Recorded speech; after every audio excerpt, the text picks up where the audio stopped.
Kamu tahu nggak ilusi terbesar yang hampir kita semua yakini waktu pertama kali masuk ke dunia maya? Ada semacam perasaan kebebasan mutlak gitu. Oh iya, gagasan kalau kamu itu kayak koboi tanpa nama di era Wild West digital kan? Bener banget, perasaan di mana kamu bisa jadi siapa aja, nggak ada yang ngelacak kamu, nggak ada otoritas yang ngawasin. Kedengarannya luar biasa banget kan buat kamu yang dengerin ini? Sangat luar biasa. Tapi ya, sayangnya hari ini kita bakal ngebongkar realitas yang mungkin agak bikin merinding sih. Iya, makanya di sesi eksplorasi mendalam kita kali ini, kita bawa teks klasik dari Lawrence Lessig. Judulnya Code Version 2.0. Misi kita hari ini gampang, kita mau nunjukin ke kamu kalau kebebasan internet yang kamu rasain itu sebenarnya cuma fatamorgana. Dan Lessig dengan brilian banget ngejelasin kalau kode yang ngebangun internet itu justru nggak lagi ngelindungin kebebasan kamu. Malah sebaliknya, kode itu lagi diubah jadi infrastruktur pengawasan paling sempurna dalam sejarah. Gila ya, padahal kalau kita mundur ke tahun 90-an, ilusi kebebasan itu kerasa nyata banget loh. Wah, nyata banget.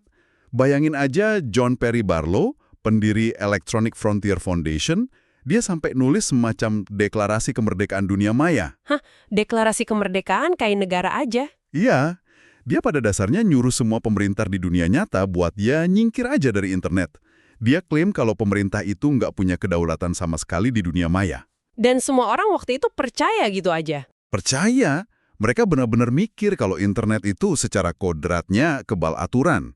Padahal, nah ini poin pentingnya, kebebasan di awal internet itu bukan hukum alam. Itu cuma kebetulan dari desain teknis aja.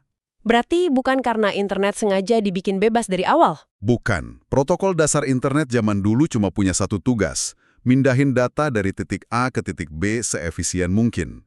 Kodenya sama sekali nggak peduli sama identitas penggunanya. Dia buta sama siapa kamu, dari mana asalmu, dan apa isi pesanmu. Paham. Nah, buat kamu yang dengerin ini, kamu mungkin lagi duduk santai, natap layar, dan ngerasa privasi kamu aman karena kamu nggak kelihatan secara fisik. Padahal nggak gitu kerjanya sekarang. Bener.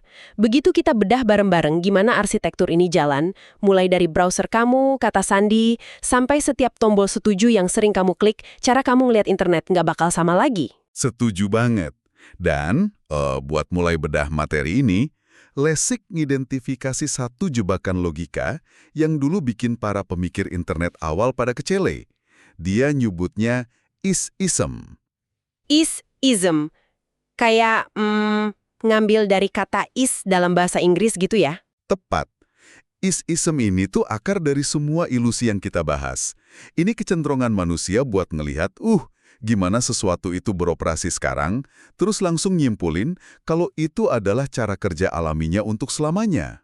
Oh, jadi karena waktu tahun 90-an internet kebetulan anonim dan susah dilacak, orang-orang langsung mikir, emang kodrat internet tuh begini. Nah, iya. Kesimpulan logis yang sesat.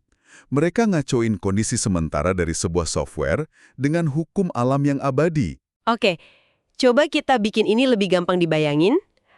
Mari kita bandingin dua jaringan universitas di era 90-an deh. Boleh, contoh yang klasik. Di satu sisi ada jaringan Universitas Chicago, sebut aja Net 95. Jaringan ini dibangun di bawah arahan seorang provost yang kebetulan pakar amandemen pertama, jadi dia sangat pro kebebasan berpendapat. Jadi dia nyuruh tim teknisnya buat bikin jaringan yang gimana? Dia instruksiin supaya jaringannya dibikin 100% anonim. Jadi mahasiswa bisa ngeritik kebijakan kampus sebebasnya tanpa takut dilacak. Menarik. Terus di sisi lain, kita punya jaringan Universitas Harvard. Di Harvard, kamu nggak bisa tuh sekedar nyolok kabel terus asyik internetan. Harus daftar dulu ya? Banget. Mesin kamu harus didaftarin, kamu harus tanda tangan persetujuan, dan semua aktivitas kamu dipantau terus, diikat langsung ke identitas asli kamu. Kontras yang kelihatan banget ya bedanya? Banget kan? Ini tuh ibaratnya ngebandingin kantor pos zaman dulu sama gedung perkantoran bersistem keamanan tinggi. Gimana tuh analoginya? Ya, di kantor pos tradisional, kamu kan bisa nulis surat, masukin ke amplop, terus kirim tanpa nulis nama atau alamat kamu sendiri. Anonim total. Benar, siapa aja bisa ngirim. Tapi pertanyaannya, apakah kodrat dari sistem pos itu adalah anonimitas? Ya enggak dong. Kantor pos bisa aja besok ganti aturan, mewajibkan kamu scan KTP atau retina mata sebelum ngirim paket. Nggak ada hukum alam yang melarang perubahan arsitektur itu. Nah, analogi yang bagus banget. Itu bawa kita langsung ke inti kenapa internet awal tuh rasanya kayak kantor pos tanpa nama tadi. Oh, karena bahasa dasar internetnya ya? Iya, TCP/IP. Protokol dasar komunikasi antar komputer ini punya 3 titik buta utama. Pertama, jaringan ini nggak tahu siapa penggunanya. Maksudnya nggak ada sistem login bawaan gitu? Betul, nggak ada lapisan autentikasi yang minta KTP digital kamu di level paling dasar. Kedua, jaringan ini nggak tahu di mana kamu berada. Tapi kan kita punya IP address dari dulu. Nah, IP address waktu itu tuh cuma rentetan angka logis di dalam jaringan, nggak terhubung sama koordinat GPS atau alamat rumahmu. Dan yang ketiga, jaringan nggak tahu apa isi data yang lagi dikirim. Berarti TCP/IP ini kayak kurir paket yang super patuh tapi matanya ditutup kain. Kurir buta, bener banget. Dia cuma ambil kotak dari titik A, terus nganter ke titik B. Dia nggak peduli isi kotaknya itu resep kue, manifesto politik, atau malah virus komputer. Nggak peduli sama sekali. Karena sistemnya buta dan minimalis gini, seolah-olah internet kebal hukum. Ya bayangin aja kalau polisi nggak tahu siapa pelakunya, lagi di mana, dan bawa barang apa, gimana mau nangkapnya? Susah banget pastinya. Tapi, kebutaan ini mungkin surga buat kebebasan berpendapat, cuma jadi mimpi buruk buat pihak lain. Pihak bisnis ya. Betul. Perdagangan nggak bisa jalan lancar dalam kegelapan. Perusahaan butuh data buat jualan, mereka harus tahu siapa pelanggannya. Jadi tanpa perlu pemerintah turun tangan, sektor bisnis ini mulai nambal titik buta tadi satu-satu ya? Tepat. Mereka pelan-pelan ngebangun apa yang Lessig sebut sebagai arsitektur kontrol. Langkah pertama mereka, ngejawab pertanyaan siapa? Tahun 1994, Netscape bikin teknologi super sederhana, tapi ngubah segalanya. Jangan bilang ini soal cookies.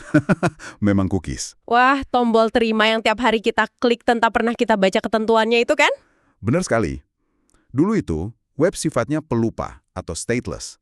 Server sama sekali nggak punya daya ingat. Maksudnya pelupa gimana tuh? Bayangin kamu belanja di toko online, naruh buku di keranjang, terus kamu pindah ke halaman lain buat cari barang lain. Oke.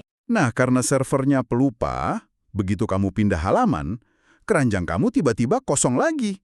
Servernya udah lupa kamu siapa semenit yang lalu. Oh, makanya dibikin cookies ya, biar tokonya ingat keranjang kita. Betul. Niat awalnya cuma solusi teknis sesederhana itu. Tapi inovasi kecil ini malah jadi fondasi sistem pelacakan paling masif yang pernah ada. Gila, ini kayak, jejak kotoran tikus atau mouse droppings gitu ya. Kemanapun kamu pindah web, kamu ninggalin jejak. Dan server web mulai pinter. Mereka ngikutin jejak ini lintas situs.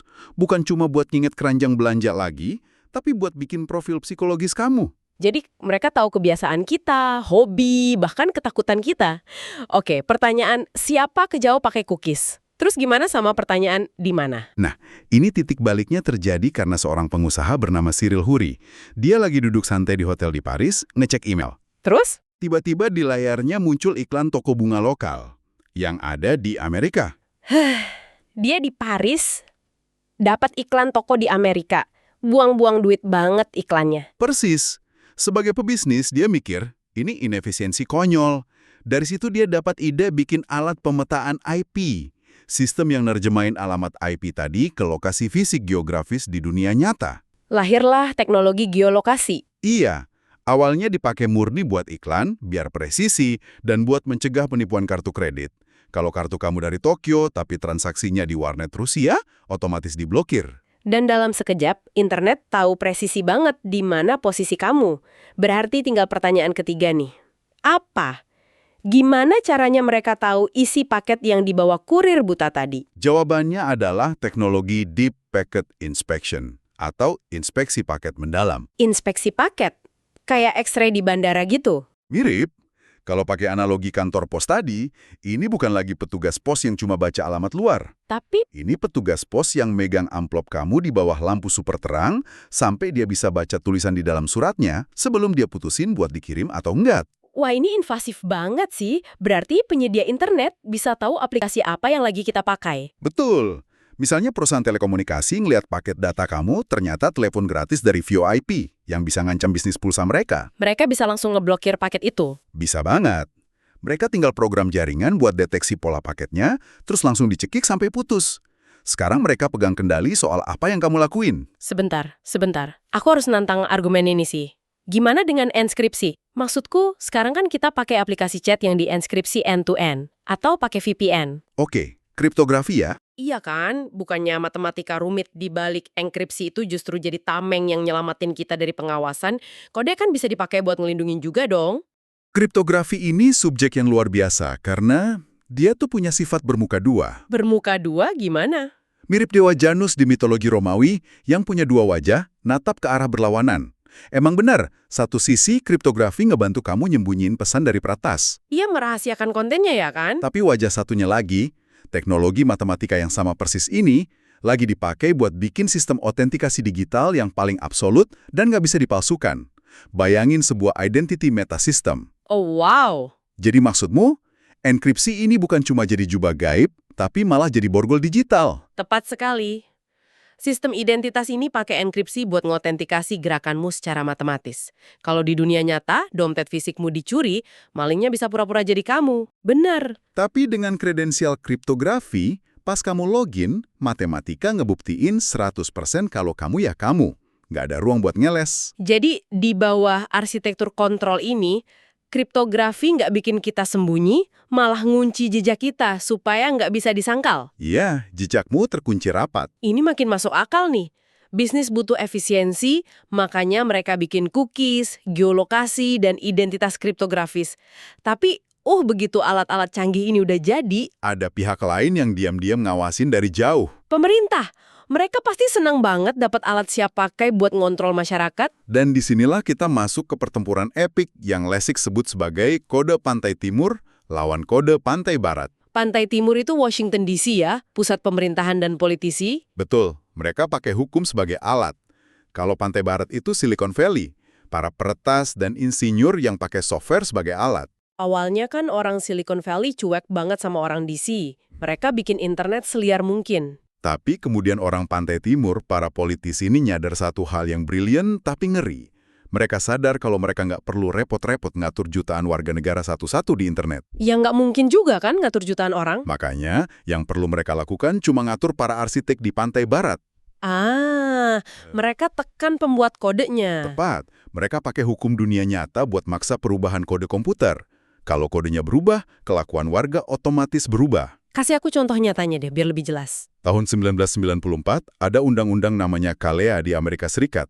Waktu itu jaringan telepon lagi transisi dari kabel tembaga ke paket data digital. Terus masalahnya di mana buat pemerintah? FBI panik, karena teknologi digital ini bikin mereka nggak bisa nyadap telepon gampang lagi. Wah, dilarang dong teknologinya, sahur FBI. Nggak dilarang, mereka malah ngesahin hukum yang maksa semua perusahaan telekomunikasi buat ngerombak arsitektur jaringannya. Kode Pantai Timur maksa Pantai Barat buat bikin pintu belakang default di sistem mereka. Biar FBI tetap bisa nyadap. Gila ya, mereka bener-bener melintir teknologi biar tunduk sama kebutuhan negara. Sama kayak pas FBI maksa operator seluler buat ngelacak lokasi menara HP, atau aturan di Eropa yang maksa penyedia internet nyimpen riwayat browsing warganya selama berbulan-bulan. Pemerintah beneran nunggangin alat komersial ini. Tapi aku mikir, kenapa sih pemerintah sebegitu nafsunya pengen ngontrol internet total? Jonathan Zittrain ngasih jawaban yang masuk akal banget lewat Z-Theory. Dia bilang sifat dasar internet sekarang itu sangat generatif. Generatif maksudnya? Gampang dipakai buat bikin inovasi baru. Ya, gampang banget buat ditambahin fitur sama siapa aja. Jaringan ini sangat mempercayai ujung-ujungnya, yaitu komputer kamu dan komputerku. Nggak ada filter ketap di tengah. Karena rasa percaya ini juga kan mahasiswa bisa bikin Google atau Facebook tanpa perlu izin. Bener, tapi sifat generatif yang sama persis. Bentar, aku bisa nebak. Ini juga yang ngasih jalan buat remaja di kamar tidurnya bikin virus komputer ya? Tepat. Virus kayak Saser atau cacing Sobik F yang bisa nyebar dan ngelumpuhin jutaan komputer cuma dalam hitungan jam. Karena internet aslinya nggak ngecek apakah sebuah inovasi itu aman atau jahat sebelum dijalanin di jaringan. Dan ini ngebawa kita ke kesimpulan Z-Theory yang suram banget. Coba kamu pikirin. Oke, apa tuh? Kalau peretas amatir aja bisa bikin kiamat kecil secepat itu, kenapa belum ada teroris yang secara serentak ngehapus jutaan hard drive rumah sakit, bank, dan infrastruktur negara? Bener juga ya. Kenapa belum ada kiamat digital beneran? Menurut Z-Theory, kita ini lagi hidup di atas bom waktu. Tragedi 11.11 di dunia maya itu bukan soal apakah akan terjadi, tapi kapan. Dan kalau itu beneran meledak, infrastruktur hancur, orang-orang bakal panik kan? Panik massal, warga yang ketakutan bakal ngemis-ngemis minta perlindungan ke pemerintah. Dan pemerintah dapat alasan emas buat ngehabisin anonimitas selamanya. Tepat, demokrasi dengan sukarela bakal nukerin sisa kebebasannya sama janji keamanan dari kode. Setiap orang bakal diwajibkan punya ID digital terverifikasi cuma buat bisa masuk ke internet. Wow. Jadi dari kenyamanan belanja, bisnis, ujungnya dikunci sama ketakutan soal teror keamanan. Kita beneran lagi jalan lurus ke arah penjara digital. Dan tahu nggak, kita bahkan nggak perlu nunggu masa depan distopia buat ngelihat kayak apa hidup di bawah hukum kode ini. Oh ya? Ada contoh yang udah jalan? Banyak. Kita lihat aja komunitas mini yang udah ada lama di internet. Contohnya AOL, raksasa internet zaman dulu. Oke, AOL. Dulu kan kerasa bebas banget di situ. Kelihatannya aja bebas. Mereka kasih kamu 5 nama layar. Kamu bisa gonta-ganti identitas, pura-pura jadi orang lain. Tapi kalau kita intip tulang punggung kodenya, itu sangat membatasi. Membatasi di bagian mana? Kode ruang obrolan mereka dibatasin maksimal cuma buat 23 atau paling mentok 36 orang. Begitu orang ke-37 masuk, kodenya otomatis bikin ruangan baru. Tunggu. Itu karena servernya nggak kuat kali nampung banyak orang. Bukan. Itu murni desain arsitektur. Kodenya sengaja dibikin gitu supaya pengguna nggak bisa ngumpulin massa. Ya ampun. Biar nggak ada demo virtual. Persis. Di dunia nyata kamu bisa berdiri di alun-alun, teriak ke ribuan orang buat protes. Di AOL, kamu nggak punya alun-alun. Manajemen pegang kendali mutlak lewat arsitektur. Kalau kamu macam-macam, mereka tinggal cabut steker kodenya. Kamu nggak punya hak asasi di server mereka. Beda lagi ceritanya sama ruang virtual kedua, Cancel Connect. Ini jaringannya khusus buat pengacara. Aturan mainnya beda. Beda jauh. Konstitusi kode di sini mewajibkan nama asli. Dan semua diskusi di arsip permanen bisa dicari kapan aja dan ditampilin berurutan. Oh, arsitektur ini langsung neken psikologi penggunanya tuh. Karena pakai nama asli dan gelar, reputasi di dunia nyata dipertaruhin di dunia maya. Tepat. Pengacara ini bakal mikir 2-3 kali sebelum ngetik. Kalau asal ngomong, karirnya antur. Kodenya maksa komunitas ini jadi beradab tanpa perlu ada polisi yang keliling. Keren sih. Kodenya jadi polisinya. Terus ada contoh lain nggak yang lebih ekstrim? Ada. Kasus yang paling legendaris soal hukum dan kode itu terjadi di Lambda Mo. Lambda Mo, ini game atau apa? Semacam realitas virtual berbasis teks. Orang-orang ngabisin ratusan jam ngebangun karakter, bikin rumah, dan ngerasa realitas teks ini tuh hidup mereka. Oke, terus ada kejadian apa di sana? Ada insiden kelam. Masuklah karakter namanya Mr. Bungle.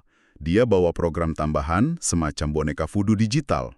Wah, buat ngapain tuh programnya? Program ini ngebolehin dia ngehack karakter pemain lain, ngambil alih kendali mereka, terus dia maksa karakter korban ini buat ngelakuin tindakan seksual yang sadis di depan umum. Hah, jadi pemain aslinya cuma bisa ngelihat layarnya dan nggak bisa ngapa-ngapain pas karakternya dilecehkan. Benar, itu pada dasarnya adalah pemerkosaan virtual. Gila, ini pasti bikin komunitasnya kacau balau. Secara di dunia teks kan nggak ada polisi atau nomor 911 yang bisa ditelepon. Makanya, insiden ini jadi krisis eksistensial. Mereka dipaksa milih. Mau jadi kelompok yang main hakim sendiri dengan ngehapus Mr. Bungle setelah sepihak? Atau? Atau mereka harus bikin sistem demokrasi dari nol, nulis undang-undang, dan ngebangun peradilan di dalam game itu. Insiden Lambda Mo ini bener-bener nunjukin kalau para insinyur yang pegang servernya, para pembuat kodenya adalah dewa aslinya. Tepat. Mereka lah yang nentuin apa yang secara teknis bisa dan nggak bisa dilakuin. Hukum itu udah bukan kertas yang diketik sama anggota DPR lagi ya. Hukum itu sekarang adalah baris pemrograman yang diketik sama insinyur. Itu kesimpulan terbesarnya. Internet nggak pernah ngehapus hukum. Dia cuma ganti wujudnya jadi kode komputer. Mari kita tarik garis merah dari obrolan panjang kita ini. Kita mulai dari anggapan awal kalau internet itu surga tanpa hukum.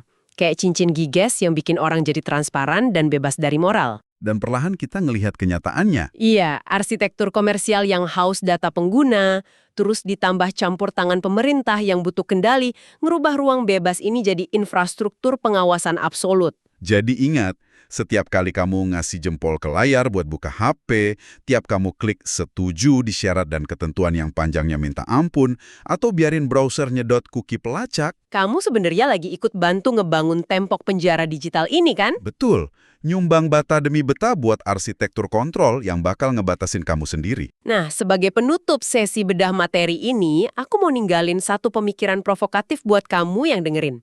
Ini diambil dari kisah di awal bukunya Lessig. Cerita soal Martha ya? Iya, bayangin di sebuah game virtual ada karakter namanya Martha yang hobi berkebun. Dia nanam bunga beracun. Nah, tetangganya, si Denk, punya anjing peliharaan. Oke, terus kelopak bunganya ketiup angin kan? Bener, kelopaknya terbang ke halaman sidang, dimakanlah sama anjingnya, dan anjing virtual itu mati. Kalau di dunia nyata, kejadian gini pasti ribut panjang. Ada mediasi, ganti rugi, mungkin masuk pengadilan. Intinya, manusia dipaksa bergesekan buat nyelesain konflik. Tepat. Tapi karena ini di dunia maya, Denk milih cara yang beda. Dia nggak marah-marah ke Martha. Dia cuma ngirim pesan ke pembuat gamenya. Dia minta arsitekturnya diubah ya? Ya, dia minta si pembuat kode ngeprogram ulang bunganya supaya otomatis hilang racunnya begitu ngelewatin batas properti Martha. Satu baris kode ditekan, masalah selesai. Nggak ada ribut, nggak ada negosiasi emosional. Diselesain otomatis sama sistem. Nah, pertanyaannya buat kamu. Kalau di masa depan, semua gesekan sosial dan kejahatan bisa dihapus gitu aja dengan kode komputer. Kalau lingkungan digital kita secara fisik nggak ngizinin kita berbuat salah, apakah kita jadi masyarakat yang lebih baik? Pertanyaan yang sangat dalam. Atau justru kita kehilangan esensi kemanusiaan kita? Kemampuan buat kompromi, toleransi sama orang yang ngeselin, ngerasain empati, dan tumbuh dari sebuah konflik. Pikirin ini baik-baik pas kamu masukin kata sandi kamu besok pagi. Dunia tanpa gesekan yang diatur kode itu kelihatan kayak utopia. Tapi mungkin disitulah letak penjara yang sesungguhnya.